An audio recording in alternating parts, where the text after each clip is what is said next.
Grande BH em Pauta. Os problemas da sua região em debate na Band News FM. Locais que sofreram com estragos causados no período chuvoso passado esperam por obras até hoje, mesmo constando na lista de intervenções que seriam realizadas com o anúncio do governo federal de repasse de 25 milhões, repasse dito emergencial. Quem tem as informações é Bernardo Miranda. Na Rua Passa Quatro, número 525, no Caiçara, o cenário é praticamente o mesmo do dia 2 de janeiro, quando o prédio que ficava no local desabou. Os escombros continuam lá, a rua interditada, ainda com riscos de ceder, e não há nenhum indício de início das intervenções no local, o que irrita e preocupa os moradores. Geraldo Santana mora na casa que fica ao lado dos escombros do prédio. Ele já gastou R$20 mil para reforçar a estrutura da casa, que está sobrecarregada, já que os entulhos estão escorados pelo muro da residência. Desde janeiro, a garagem dele está interditada e o carro tem que dormir na rua. Ele está bem preocupado com o início do período chuvoso. Na realidade, está totalmente abandonado. Está pior do que estava. Por quê? Anteriormente tinha até uma lona amarela, que você deve ter visto lá, que estava lá cercando a área. Agora, como a lona ressecou, que acabou tudo. Então, nem lona tem mais. Então, está totalmente aberto. Não tem nada e a gente está apavorado. Porque vem a chuva aí. Inclusive, eu estou tomando as outras providências, porque como os entulhos estão totalmente escorados pela estrutura da minha casa, nós estamos preocupados. Por quê? Esse caso de retirar os entulhos, né? Que, na verdade, os entulhos estão dando uma sobrecarga nos pilares da minha residência. E não tiraram. Então, com isso, está dando peso. Se a chuva chegar, evidentemente que vai aumentar o peso, porque a umidade vai penetrar ali naquelas rachaduras, que são muitas.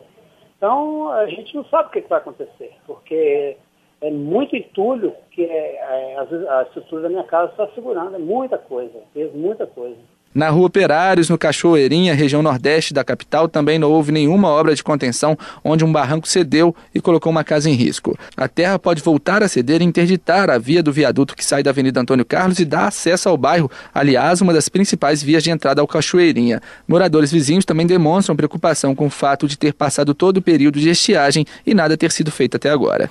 Na época de chuva houve destelhamento, muita coisa aconteceu.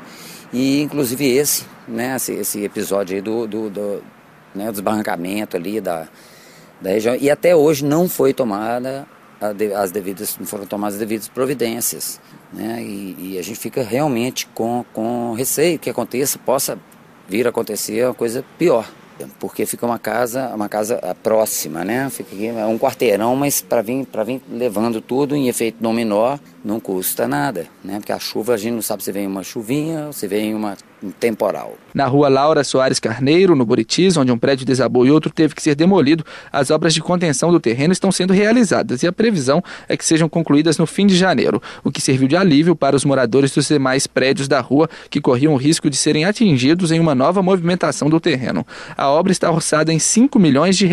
A Secretaria de Obras e Infraestrutura está realizando um levantamento com todas as obras de reconstrução dos estragos na cidade, que foi solicitado pela reportagem da Band News na última sexta-feira. De Belo Horizonte, Bernardo Miranda. Bom, e nós temos já conosco na ponta da linha, para participar desse grande BH em pauta dessa semana, o coordenador da Defesa Civil de Belo Horizonte, Coronel Alexandre Lucas. Coronel, bom dia, mais uma vez um prazer falar com você aqui na Band News FM.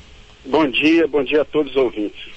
Bom, Coronel, de quem é a responsabilidade, afinal, por fazer essas obras de contenção que nós ouvimos na reportagem aí agora há pouco, como por exemplo no caso do Caiçara, no caso do Cachoeirinha, quando há algum deslizamento de barranco, algum problema na via e que afeta muro ou barranco de contenção de residência. Essa responsabilidade é do morador ou ela teria que ser do município?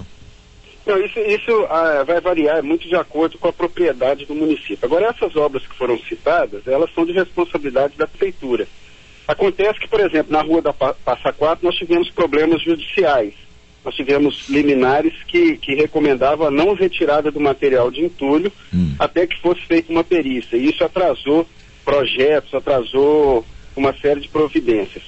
A gente tem que lembrar também que obras necessitam de projetos. Elas precisam ser bem projetadas para que após a execução não aconteça o mesmo problema que aconteceu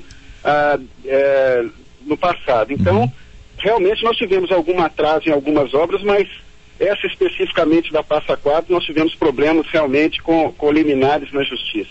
Como é que é a relação entre Defesa Civil, Secretaria de Obras, Secretaria de Administração que manda pagar?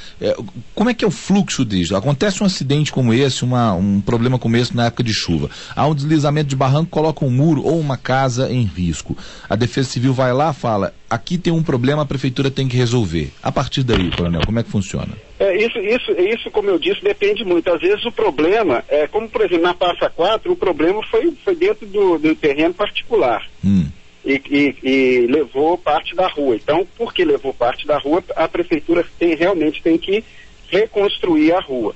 Agora, o sistema, na realidade a Defesa Civil é um sistema, todos os órgãos da Prefeitura fazem parte dele. Sim. E quando há um desastre, todos têm que se mobilizar para as atividades de socorro e reconstrução. Agora, como eu disse, isso demanda tempo. A administração pública, ela depende de projeto, depende de licitação.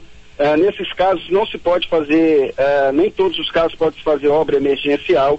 Então realmente a gente face a essas questões legais, às vezes tem algum atraso realmente. Pois é, mas isso entendi, mas o que eu estava perguntando para o senhor é o seguinte, é que a partir do momento onde é detectado um problema e esse problema ele recai sobre a responsabilidade da Prefeitura, quais são as decisões que tem que vir a partir daí? Porque eu entendi que nesse caso específico houve questões judiciais, mas há outros casos, o senhor sabe disso, há outros casos na cidade, há casos que são resolvidos mais rapidamente, há casos que são resolvidos com menos celeridade.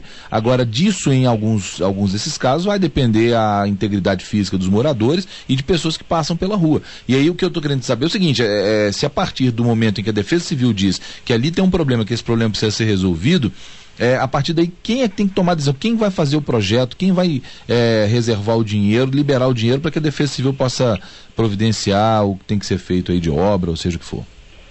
Bom, primeiro a gente tem que entender que riscos são monitoráveis. Então nós temos riscos que podem perfeitamente esperar algum tempo. Sim. E tem aqueles que são prioritários. Esses prioritários nós detectamos, não só nós, a própria regional detecta isso, a Sudecap, então os órgãos da Prefeitura detectam esses casos mais graves e aí são repassados logicamente para o planejamento, são contratados projetos, o contrato desses projetos tem que ser feito por licitação, e depois a contratação da obra também é feita por licitação. O certo é que a população pode ficar tranquila, que a Prefeitura tem monitorado os riscos, e nós não tivemos, apesar das chuvas serem as piores dos últimos 100 anos, nós não tivemos nenhuma morte em decorrência de chuva, exatamente porque o sistema de defesa civil monitora e prioriza esses casos mais urgentes.